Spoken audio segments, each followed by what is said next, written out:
There are topics that you will rarely, if ever, hear in the mainstream media. It's not that they're not true. It's that these true things are, well, is there such a thing as too true? Truth that the vast majority of people will either not hear, will distort, will deny, will conveniently find hard to understand, and in other words, they will retreat into confusion, and so many other things. Obviously, by the title, you already know the kinds of truths I'm referring to. Our species has never been confronted with such truths. Facts about the inevitable demise of our entire species in short order, unless something on a massive scale is done. And it seems our systems, our psychological, emotional, the whole coping system, has no capacity for it.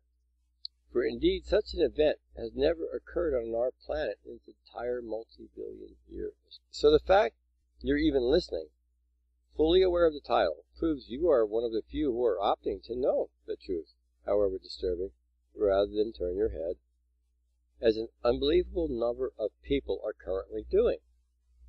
To the likelihood, that's not something people want to know, but it will certainly be a certainty unless people get the courage to do something, which necessarily, of course, starts with looking at the problem. Okay, I'll try again. This isn't easy for me either. The cumulative scientific evidence relating to the fact that this planet has been accelerating in the direction of there being little to no hope that there will be much, if any, life on this planet at some point only 20 to 50 years from now. So turning their head to the likelihood that we will all be dead in what will probably seem the fastest decades ever. That's what people are doing. What makes this likelihood so disturbing is that many people know this and yet don't care. Some even get a charged up thrill. I know that's hard to believe, but after you hear me, you may see it around you if you haven't already noticed it. Some even get a charged up thrill or sense of power at the prospect of, global annihilation. And many others just can't wait. Sadly, they have certain misguided religious beliefs that have turned this most abominable thing, wiping out the efforts, the strivings, and occurrences of billions of years, and over 8 billion human souls alone in current time, and negating the passionate struggles of trillions of humans prior to us who want it more than anything else to leave the world a better place. But take a cynical, maddened generation or two, and they may as well never have lived. Why am I saying this? If you have children or grandchildren, even if you might not see it, what kinds of parents exist now that blithely turn away from the trillion alarm fire that is already waging, that will consume their beloveds in ways too horrible to contemplate? I wonder how many just left just now. For you parents who are still there, this is not down on parents. This is all about the incredible love that parents have for kids.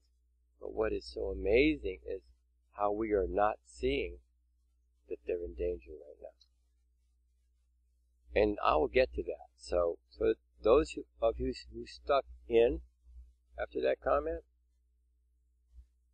I think you'll feel rewarded for it. I don't understand it. For in any other situation, see, this is what I'm saying, folks, where their kids would be threatened, wouldn't many parents, grandparents, even risk their own lives? I need to say this because despite the madness surrounding us in the minds of people, stressed with problems of all kinds that are now at unprecedented levels, I have faith in God and the nobility of humans at their base. I believe that more and more will not only face this horrible darker-than-night cloud looming and rushing us from the horizon, but will deem it to be the one worthy thing left to do, whichever way it goes. I am using my God-given skills of communication and intellect. Well, be that as it is. Along with a lifetime of study into the human mind and its healing. I know there are others like myself right now attempting to wake up the noble spirited, the heroic among us, who once convinced will add whatever unique qualities God has blessed them to this once in a multi-billions chance to be good, kind, brave, hardworking, sympathetic, heartful, strong, God-loving, life-embracing, laughter-song and children-loving humans again. That's the great reward.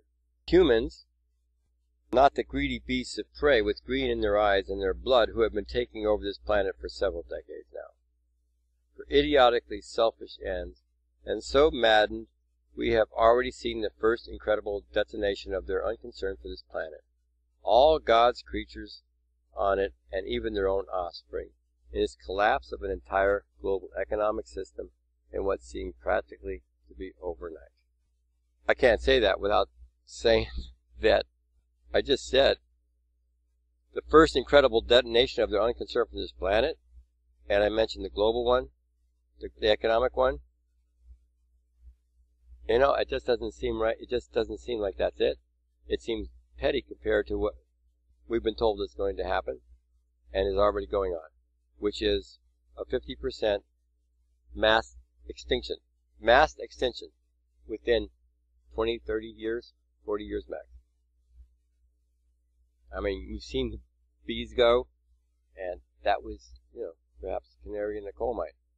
So I'm saying that all of the scientific evidence is showing this incredible mass extinction, which means half of all life on this planet will be dead. And then I ask you, even if that most certain of things, unless we change drastically, happens, we're a fragile ecosystem. We've already lost so many, and it's already affecting us. How can we live? How can we exist with half of the living beings on this planet gone? I mean, we are so much aligned with it. We are so much dependent on each other, so many ways, biologically, every way. Because one, is affecting the other, is affecting the other, is affecting the other. It's all affecting us.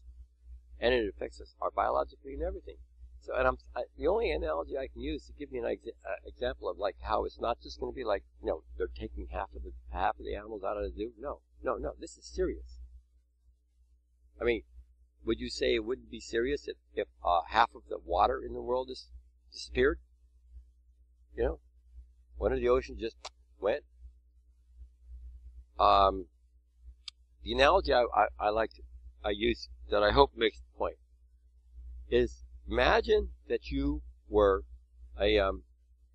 imagine that you went to a doctor and he said, well, I got some bad news for you. Kind of bad news for you. He says, looks like you got that disease where,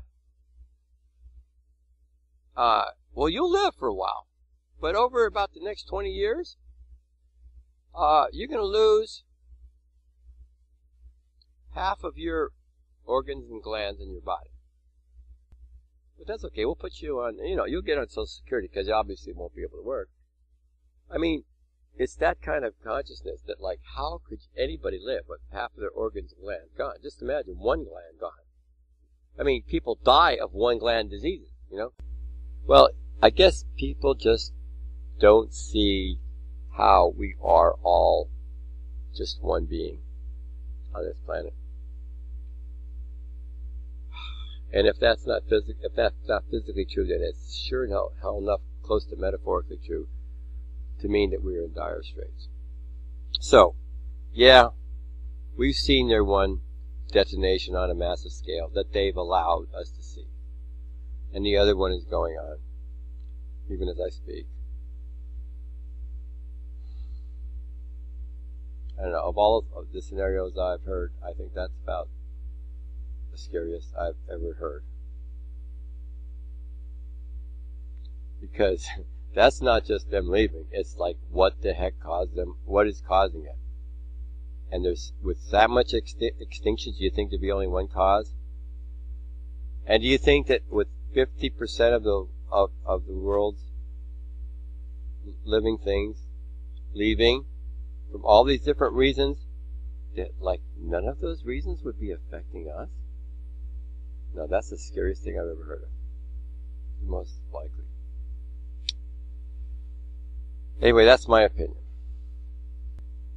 But my faith doesn't blind me to the incredible obstacles we face just in getting the truth out. You'd think the mainstream media would be all over this.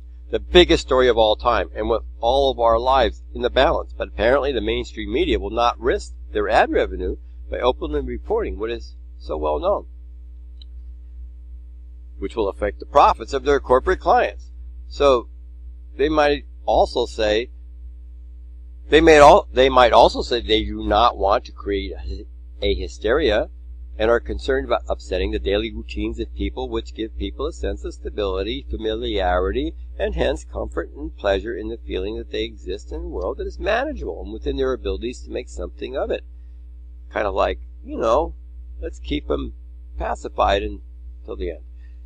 These are the things that they might say. But let's back up a bit to recapture another reason that these things are not being dealt with on the scale that they deserve in the media. I said it's not that they're not true. It's that these true things are, is there such a thing as too true? Well, what I meant is, since our species has never been confronted with such truths, it seems our systems have no capacity for it. Well, let's take a look at the media in that same light. We might say that they're human too. They don't have a capacity for taking in such horror. They don't know what to do with it either. And so someone in the media, and this is something I think y'all could understand. Some in the media, not knowing how to handle it, but knowing of it, might opt for a kind of grandmotherly comforting of the masses. You may be dying, but I'm going to tell you you're all right, and you're going to be all right, little boy. You're going to be all right, little girl, and offer you a little blanket for comfort. It's all right out of a war movie, for Christ's sakes. But, people, when they don't know what to do. Anyway, for how else can you explain the mainstream media's reinforcement of the feel-good rituals of our daily lives, when it is exactly those rituals that need to be tossed to the side? Just as when you are informed at your workplace that your house has caught fire, you toss out all rituals of the rest of your day at work, the market trip on the way home, the pleasant cup of tea at your elderly grandmother's while you wait for your wife to be ready to be picked up from work, and so on. No, you give not a second's thought to any of that, for you realize that your whole life has just been turned upside down, and nothing may matter afterwards that you think important now. So you rush to find out. You rush to the house without 1 second's delay. Just how badly your life has been overturned. You're wondering, were there any of your children at home at that time? Are any of them hurt, disabled, dead? Yeah, that is the kind of tragic event that our psyches have developed the capacity to process and to react to rationally. Since the evidence for doomsday has been accumulating for over 40 years, with many more lines of life termination added, generally the evidence being reinforced and confirmed and stating that earlier warnings had not stated as seriously as it required, and that in all these areas the tendencies are increasing, that the doomsday train is accelerating and approaching the point of uncontrollability, or one might say point of no return, point of inevitability, no chance at all. We're all, with all certainty, all going to die soon. Well, I wonder how many of those who bravely checked out this clip and started listening in are now elsewhere again. In fact, I don't know how I even am able to stare at these known horribles and not turn away or get increasingly depressed dealing with them. But then I do get depressed. I'm human. But I've also gone through primal therapy and received the tool of feeling my feelings, which has allowed me to process and increase my capacity to face the unfaceables. Mostly my doing something about it, like putting in my efforts into this right now, gives me hope. And I also have a firm faith in a really good, really loving God, universe, higher power, who loves all beings in a way that is far greater than we can imagine. I don't go to church, of course, because I haven't ever heard of one that knows of the God that I know, who is God by the definition of God. Whereas these religions almost universally define God the same way that I would, along the lines mentioned above, but then God only knows why. Perhaps religion is the construction of the control freaks who cannot simply accept unconditional, universal, loving acceptance and regard for all God's creatures. Too simple. And so reduce the grandeur of God to that of the petty codification, more applicable to societal legal tenets of prescription, and punishment. So I don't go to those religions that define God as less than, who end up seeing God through their own eyes and not trying to strive to see God the way He's described Himself, as all-knowing, all-loving, infinitely loving, and infinitely merciful. So I'm offended when they bring Him down to anything less than that. And I sure feel they do. Now, and maybe the greatest strength I have comes from having a spiritual teacher in India, who is regarded throughout the world and by people of all religions as being a Puna avatar. It took me about 10 years to overcome my skepticism. I was brought up Catholic. But eventually I was taught, through inner and outer experience, of the profound supernatural wisdom, power, but most of all, of this supreme spiritual being's unbridled and unfailing love for all. And this is a real person. You can go see him. You could touch him. I'm not talking about some Indian saint or imagined spiritual person. Anyway, his unfailing love for all is for all, and by that I mean his devotees, all humans on this planet, as well as all living creatures everywhere.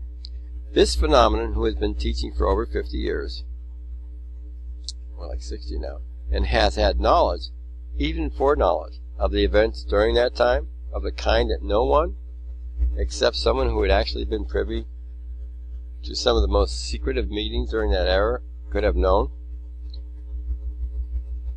Well, in addition to having that knowledge, which it's hard to explain, except that he's got some powers that we don't know of yet, he has also predicted the end of an era occurring right now. It's right in keeping with Hindu literature, by the way, with the Hindu cosmology. But in Hindu literature, it's called the Kali Yuga, and it's not unusual. It seems their idea of the cosmos is that it goes around in 4 yugas endlessly throughout time. At any rate, this is like, in Hindu literature, this Kali Yuga is an incredible transition time. It's got some characteristics. It is considered the most unrighteous of times. It's considered a time, as you get deeper into the Kali Yuga, it gets worse and worse and worse until it reaches the bottom. So it's considered a time when, as my teacher puts it, black is made to appear white, where white is slandered as being black. Basically, he says, at the end of such an era, where righteousness and dharma, that means good works, are of short supply, and basically the wolves of the earth have taken control. That this is the nadir, the bottom or lowest point of morality, but that it is followed, upon the cycle's completion to the bitter end, it is followed by the most righteous of all yugas, the Satya Yuga, wherein there was this real lack of all basic human values except one. In the Kali Yuga, in the Satya Yuga, it is founded on all four of the supreme values of life. So, it's quite a change. It's the most spectacular change in cosmology that occurs in the Hindu literature.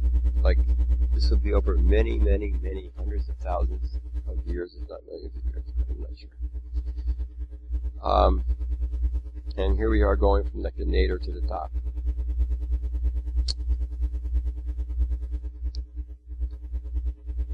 In the Satya Yuga, wherein the supreme values of love, peace, truth, and right action become once again the guiding values of all humankind. And it brings in a period of peace, prosperity, goodwill, and love towards all creatures. For a period of many thousands of years. I think it's like 6,000, 8,000 years, maybe more. And I must finally say that he has not only described our situation and promised a golden age afterwards, but I know this will be hard to accept for foreigners, as it was for me. But having grown up believing in the powers of Jesus, and then feeling and observing the powers of this person in my life, I came to accept that its wildness, the wildness of his mission, and of this changing of the cycles, was no more strange, actually less strange, than the imminent end of the planet being anticipated. Think about it. The end of this planet for all time. And then people who believe that would think that that going into a new era where people are more righteous could happen. My God! Well, I just hope to God it isn't easier to destroy a planet than it is to love. But anyway, but what my teacher has said is that he has come again at this time to aid in this transition to ensure that the values of Dharma, truth, love, and peace will not be extinguished. And most striking of all, he has claimed, since the time that he started his teaching when he was only 15, that this great mission to midwife this new era of unbelievable goodness is one that he will not fail at, which he says without a filament of doubt, and has said for all these many decades. So that gives me hope. That my teacher says he's here to get us through a rough time, and he says he will not fail. And he shows me powers beyond anything I've seen in any human, and I've only read about in the Bible. Now, it's not something I'm proselytizing to anyone else, but I have to be truthful. It gives me hope. It gives me hope along with the other things I do. It's not a complete panacea, though. Then there are times when it really hits me, despite it all, that not knowing God's mind. I mean, even if what I was just saying before is true, not knowing God's mind, or God's will, or even in the greatest context possible, that of God's mind, if you will, for what even is good or evil, for what is to be desired or feared, to be welcomed or fought. I mean, that's the thing about God. It's so beyond us that how often do we find that what we thought was good, it turns out to be evil, what was good, what was evil turned out to be good as we got older? You know? And we found out that what was to be desired really should have been feared, and that what was feared should have been desired. So many things. And so how can we not wonder at any time, no matter how much insight we think we have, how can we ever not wonder? Knowing, thinking about God being so far beyond us, how can we not wonder if, well, all we can do is think and ask God to direct our thoughts. Because, let's face it, we don't have a clue. But I'm not going to go any further into that. That's another long subject. So, when I'm thinking these things, not knowing what's going to happen, and with the odds so overwhelmingly against our success, I found myself crying my eyes out as the reality of it, the most likely scenario, planetary annihilation, plays out before the inner screen. I almost said screen. Wow. Primal slip. Plays out before the inner screen of my mind. I try not to turn away from the horrible knowing of this likelihood become realized, knowing that to be the only healthy or noble thing to do. And so I will watch as all the conclusions are laid out in terms of flesh and blood, the loss forever of so many things so precious and beautiful, deer in spring meadows, the children at play and their laughter, the gatherings, the families, the traditional festivals. So many, too many to say. But all of them wrenching my heart, tearing it up as badly as if I've just been divorced, say, by a wife for 10 years. And, that kind of pain. And have to face that after those 10 years, that all the things beautiful and wonderful about our time together would henceforth never, ever happen again. Of course, the real thing, the planetary annihilation, is more terrible. But this has not happened as yet. Yet it is just as wrenching, for it is like saying nothing wonderful that ever happened to you with anyone, or that ever happened to anyone, will ever be remembered, and will never, ever occur. So that's a little self-disclosure on my part. Take it for what you will. I put it out there as my practice in Vietnam. So, all that being said, when I think that the media is soft-peddling this vital truth, as if providing the opium of pleasant reverie to a sick person instead of providing the truth and giving the person the less pleasant and more strenuous options of fighting for one's health, think of that analogy. When I think of them as deciding for us as if we are dying children who think they are being compassionate, when saying those things like, "Oh, you're going to be just fine," even as the patient takes the last breath. I think of this as enabling us in an addiction and even covering up the suffering that might get us well. Taking a look at the media in this light, I am offended and feel disrespected, for I am not one who appreciates being pampered and protected from upset, when it means that it will guarantee my death. Do you? For if a great many people don't quickly and radically reverse their lives, and no, I'm not talking Boy Scout recycling efforts. I'm talking about the gearing up in an urgency that would need to be far greater than that of the last World War. I call this apocalypse emergency. I call it like trillion alarm fire call that nobody's responding to. It would be far greater, the effort and the urgency, than as we were gearing up to the last World War. It has far greater consequences. How can it not be seen that Holocaust will seem a tea party alongside what's coming? But it is not warriors we need. That's part of the problem.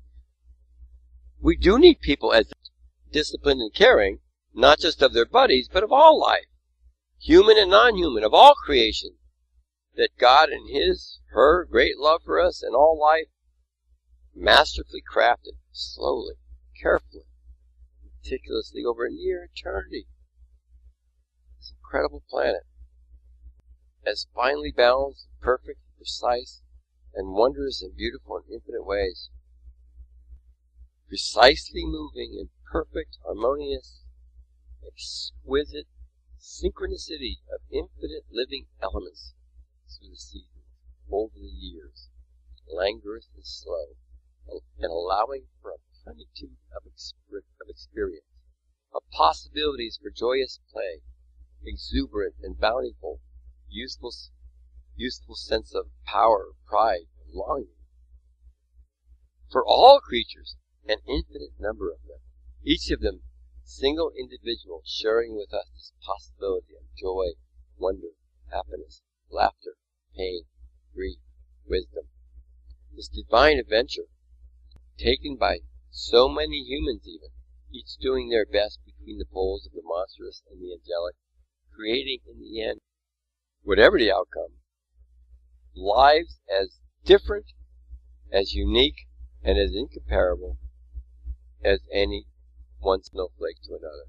And all the while surrounded from birth, breathing the divine, God always so close you can't see, but in every little thing pushing you to the exquisite, slow, painful, then wonderful unfolding into greater and greater wisdom, goodness, love, truthfulness, and loving of truth, no matter how long it takes or even lifetimes. Slowly, slowly, turn, expand, flowing ever outward and wider, encompassing surrounds of wisdom and love, no matter how long it takes. And on the way, the dawnings of blissful openings of being, leaving the darkness of pain and ignorance more and more at our roots. Just as the lotus grows out of the muck of the dirty swamp, feeding on that muck for sustenance, just as our hardships, mistakes, even our cruelties, lead us in time that much more beautifully and committedly loving of love, of goodness, of God, and our eyes ever more aware of the beauty always there, but more and more radiant as the darkness slowly dissipates. And the lotus reaches its tender shoot higher and higher into the murky water, it too, in time becoming increasingly aware of light that is above, and that the darkness is more and more in behind it, until, just as we, there is that moment of arriving on the water surface, feeling and breathing, being free, and so joyous, blissful, and understanding of the marvelous divine perfection of the experience, even when it seems hopeless, just as we, and in gratitude and glory, the lotus unfolds its perfect, delicate joy in the expressions of joy that are the splendid, beauteous, aromatic creations that we call its many petals. But for the lotus it is a song of gratitude. As much as our unfolding may open our heart, so deliciously loving and alive, that we must sing to God, to love, to the consciousness that is the only existing thing, and equally coursing its wondrous way throughout all creation. Lotus, human, in the loving ministrations of all God's creatures toward each other, as we feel the attraction of like to like, of divine to divine. And would this wonderful, incredibly sweet sound of God's life in us and around us, harmonizing over billions, over years, and to the end of the universe, the chorus of the divine, the harmony of the spheres, this grand, often dramatic and percussive symphony, the only reality, the only one really desired, the home of all whose sound is even telling you it is home, where one belongs, where one loves and is loved, and dualism, non-dualism are irrelevant, for equally delightful are the movements of this endless, ever-changing symphony, which must be separate and forgetful, and also awake, and one for the sheer beauty of it, the sheer pleasure of remembering again the most wonderful truth of oneself, and then maybe again. Now, of such possibilities and perceptions are the expanses outside one's skin, as one's identity is not merely that within the gushing palpitation below the skin, but expands to include spouse, family, children, others, all creatures, all beings, known and unknown, with malice toward no one. As such unity is our food, our destination, our bliss, our home. Oh, so sad, and yet tender, and beautiful, and juicy. We take our prodigal souls ever home, and more recognizing our brothers and sisters on the way, delighting in the exquisite separation that we will continue to enjoy until ready to release, let go, like a swimmer letting go of the side of the pool, to sink deep into the crystal water, where it is then, the water is then all the universe to the swimmer. All the universe that swimmer experiences, and then the swimmer becomes aware that he or she is just as much of it as in it. And slowly, delightfully then, just not conceiving of any boundaries, and the swimmer disappears.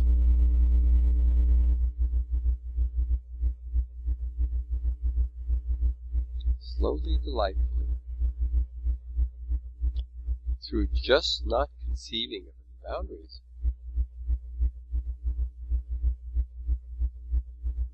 the swimmer disappears. To those still holding on to the delightful game of pretending that there is any such thing, as boundaries, as nations, as bodies. Fun, that game of thingness, for a while, for it is just a game. A made-up, concocted set of parameters, boundaries, and rules that we sit down on a pleasant Sunday afternoon to play, to enjoy the amazingly creative plays, humorous remarks, and outright belly-whomping, creative utterances that our playmates entertain with, and we enjoy also performing as things we do and say come so perfectly from, well, it's just there. We just are. We can't help but be. And we're, whether irritated or laughing uproariously or snickering secretively as we plan our next play, in sweet anticipation of the reactions, surprise, befuddlement, or knowing smiles from another, this is all unknown and to be discovered. So who would spoil such fun by ever letting on, even or especially to oneself, that it is all known? There is no separation. Why, we even might enjoy it more if we allow ourselves to suppose the stakes are real, at which point we know we have taken the wondrous forgetfulness game of humanness. One only does that to enjoy the sweetest waking of all, that from the soundest and undisturbed of all possible dreamings. However you conceive it, though, however you conceive it, you needn't buy my reverie. In fact, how could you? Though you and I could be mirrors to each other, it is the absolute knowing that we cannot be the same snowflake. No, you have your world and your unique way of enjoying sweet existence.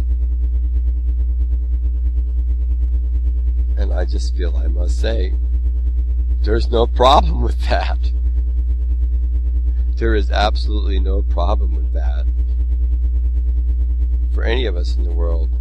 Although in the West, people think, I've heard people say even, that they could not understand that religion is just about having a set of beliefs that contradict other people's beliefs, and only one of them can be right. About competition, membership. Well, in the Hindu philosophy, there are many. It's more of a acknowledgement of that we just can't know that much to know what exactly is the absolute truth. So when I say that my reverie is my reverie, in no way meant to, certainly you have something that is uniquely your own, and there is no judging. It's a wonderful thing to feel that way, that other people's beliefs are additive to mine, not subtractive. Anyway, getting back to what I have here as the script, as a writing, and it's a serious question. Now, there's all these ways we come in and out of the universe, and imagine that God creating this over so many billions of years, meticulously, through all of His creatures. And the question I ask, is it God's, yours, mine? anyone's plan that this multi-billion years sweet symphony of consciousness expressing itself as beauteous nature is suddenly, in eternal time, compared to eternal time, only within the last second or two, which is the period that humans have come onto the earth, to be stomped, crackled, and crashed by the caterpillar boots of newbie humans, the skin-bound ones. Really skin-bound. As for me, such horrible, catastrophic cacophony of destruction is about as creative and delight-inducing as a slow, wonderfully silent drive through a countryside in late spring, fragrant or aromatic, feelings of gratitude to the all that is, and hearts overflowing in appreciation of the company of such remarkable, loving, and brilliant of friends. So, slowly meandering in fragrant meadows and moisty-tart forests, one just regrets that the vehicle will have to stop to be charged in a little bit. That's pleasant to me. Maybe it is or isn't to you. But who among us would wish for the ride, the symphony, the song, the journey, the adventure, the whatever's finale to be a split second, angry irritation, and then an all too easy wander off the freeway home, such that before one is even aware of oneself and one's friends, and God's delightful chorus is composed, the ending, 60 miles per hour, 6 friends, the unmovable concrete of an overpass's support, kissing all 6's bloody bags of water, water balloon style erased on the slab, and the percussive sounding to mark the end, over before you even realize it's begun. But when you, in your awestruck wonder, slow it to the single frames, that sound so hideous, containing so many others within its 1 second elapse. But you hear there are billions. You hear trillions, more, infinite, crashing metal, but within it mixed. Why, that is that hell that some speak about. All those voices crying out in loss and anger. How have you the right? Why have you robbed? And all creatures that have ever lived here crying out in pain all at the same time. Such things, well, not fun. Not, anything. It seems we were even given the warning so that we could all come up with a much better drama, more fun for all, for every place in consciousness throughout the universe. For the universe has already experienced such a bummer of a symphony, which is now just a red planet. It was much more filled with life, creative divine noises, and manic, wacky, Chaplin-esque movements, sounds, color, laughter. Not fun, that one. Why not a hero's tale instead? No solitary hero, but billions and billions of heroes, showing the universe the story of the impossibly death-defying grasping at life, even as being thrown over the cliff. The solidarity in flesh that we have, as united as in the divine state, grasping single-mindedly a bit of root protruding from the very edge above the abyss. And with mighty, united, happy, joyous, then singing, mighty and strong, pulling up, scraping knees, chins, no matter, such incredible unity of peoples around the globe as hasn't been seen since the time before that tower, the time called Babel, when flesh decided to really stray from remembering and to really become solitary and alone, creating the darkness, which the light is so much sweeter by, creating the horrible, endless times of struggling, of violence, of ego over ego, with no one hearing, no one listening, but everyone simply babbling out their world, their sounds. The song must be like this, someone might say. It is my song. I am divine. Who the hell are you to sing while I'm composing my next chorus? And so it began, with a blissful knowledge of unity with all that is, turning psychotically into I am the unity. I am all that is. I am hardly experiencing the flows of consciousness that you are, for I am the only consciousness. How could you be?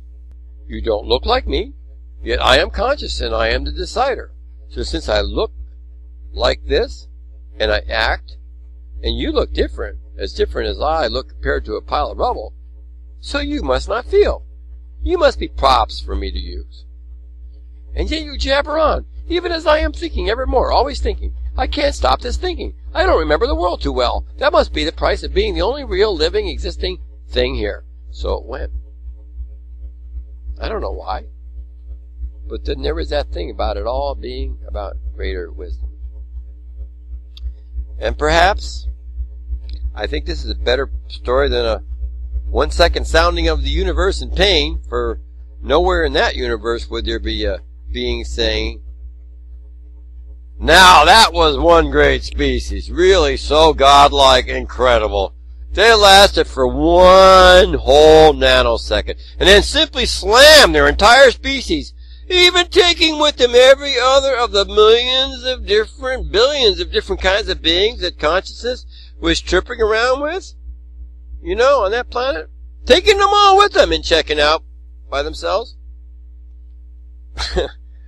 I don't know if, there's such gods who have southern accents, but I don't know what gods would talk like.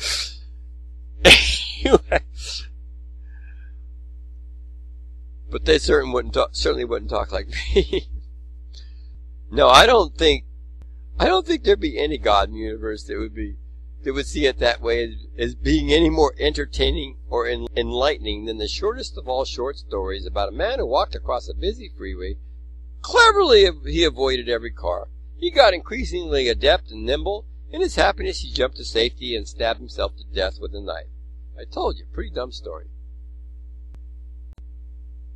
I'd rather see people becoming the best humans that have ever lived on this planet at one time and working together, not knowing even if they would make it, but knowing that the laughter of children depended on it, that laughter of children would be never again.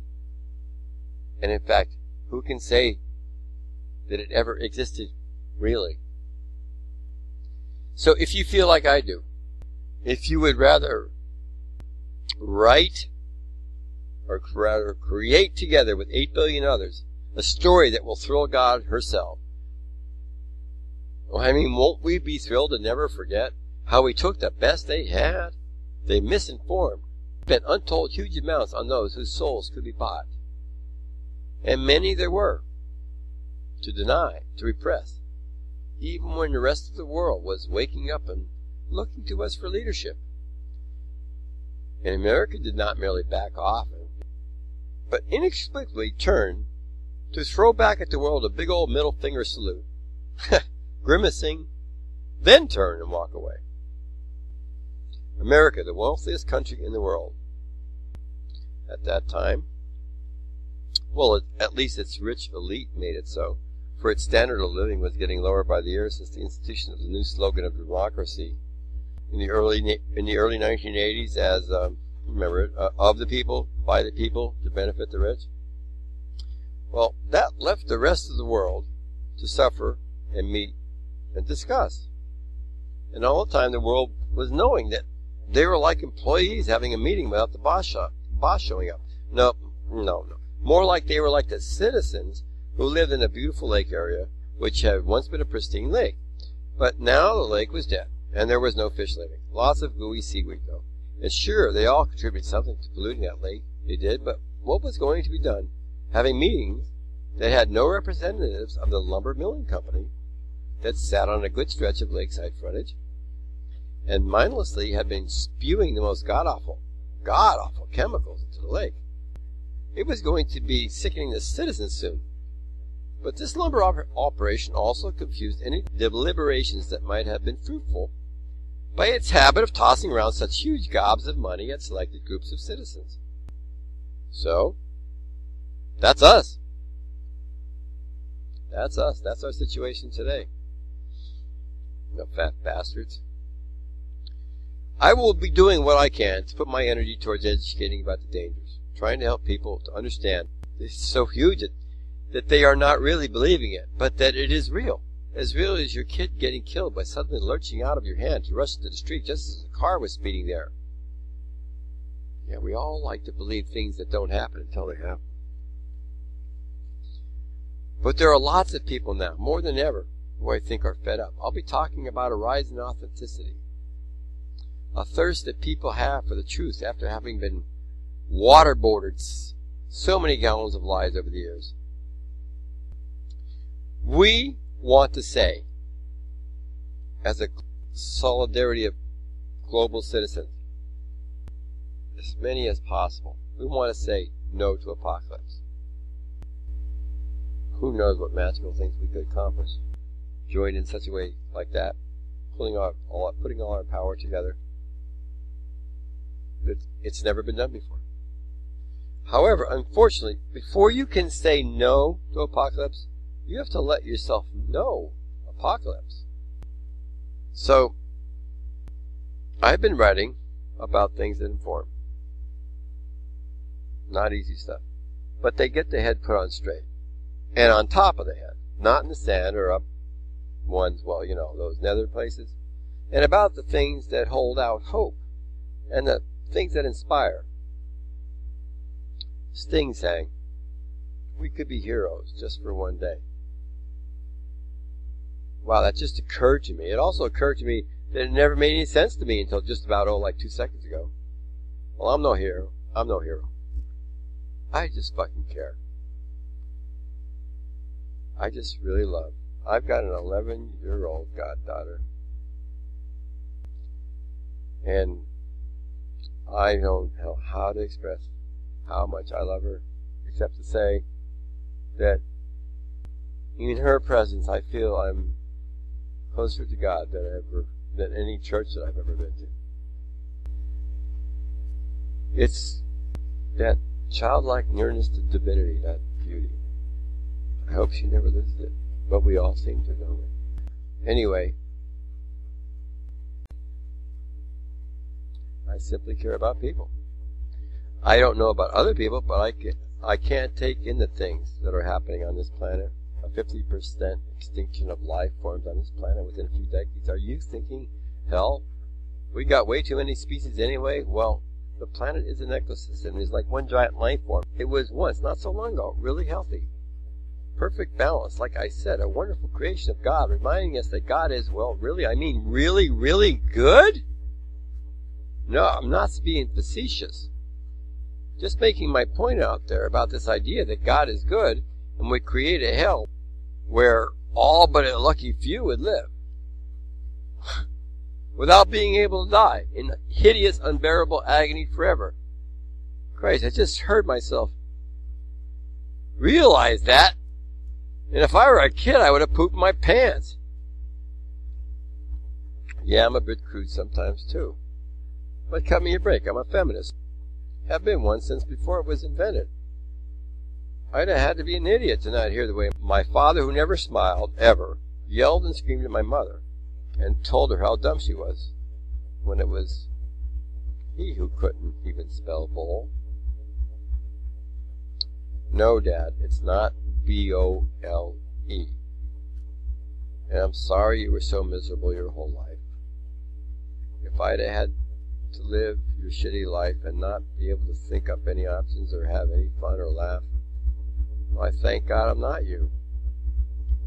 And I wish you'd have had a happier life. And I know you're being in the surround of a really loving, really, really loving being, God. I know you get it now, Dad. So this ain't about you being bad, Dad. It's about women being hurt. And about them being put down so you could feel a little better about yourself. And anyway, Dad, I know that I'm just luckier than you and Mom. I wouldn't have wanted either one of your lives. Yet I know they're but for the grace of God. Go on. Oh, sorry, folks. I hope you didn't mind. If it comes up every few years or whatever to think of your dad who passed on years ago and have a heart-to-heart like you can do only now when he's in the loving surround and not screaming at you? Well, I recommend to anybody that they do any of those kinds of things that they can when it comes to them. I mean, don't make a fucking religion out of it. Okay, finishing up here. If you care about what's going on and think we should wake up, well, I've just started, not too long ago, speaking out on this. Bush just left office not too long ago. And Obama just took over the presidency not too long ago.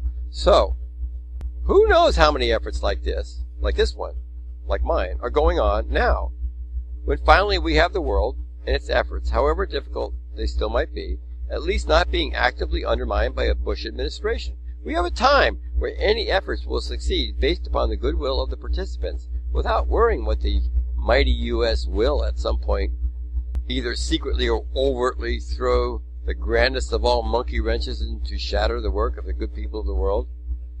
As to where this effort will lead, and by that I mean, who knows how many others are also feeling like we don't have a second to lose, and it might already be too late. Who knows what kind of actions might be needed to be done, and what kind of word might need to get out, or whatever. So if you care, we might as well start making that network now. Networking with your friends, with people online, with anybody. Groups. And I know there are many others that will be new and popping up. But there can never be too many connections bringing together all of us who care. Don't forget, we're going up against a bunch who don't care, but who are, as they term them, their own lackeys term them. Not me, the filthy rich. And you know how many and how cheaply souls are going for these days? So, we have, if we choose it, the power of solidarity, truth. And if we can awaken enough people, the power of great, grand numbers on a scale that also has never been possible before. So I urge everyone to remember that they are in the midst of a trillion alarm fire. The emergency is upon us. Unfortunately, it is not being broadcast, but some of that is because it is too dire for the media to want to touch. So it's up to us. We must remember that it has always been the common people of the world uniting in great numbers that have accomplished things of greatest value in the world. If we must once again, and without the support even of the media, rise to the biggest challenge of all, then why would we not be the better ones to face it?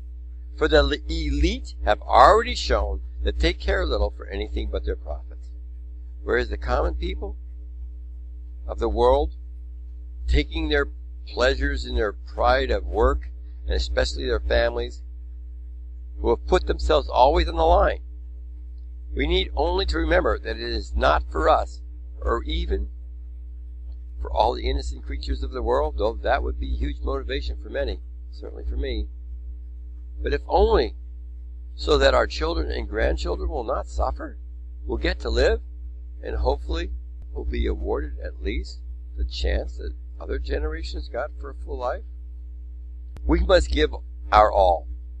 I can't believe that the masses of people in the world, were they ever to come to understand the true consequences, the life and death ones, for their immediate family, would not do anything, including risking their own lives, for something so precious, the continuation of family, the laughter of children, the innocence of a babe, and above and beyond everything, the continuation of love.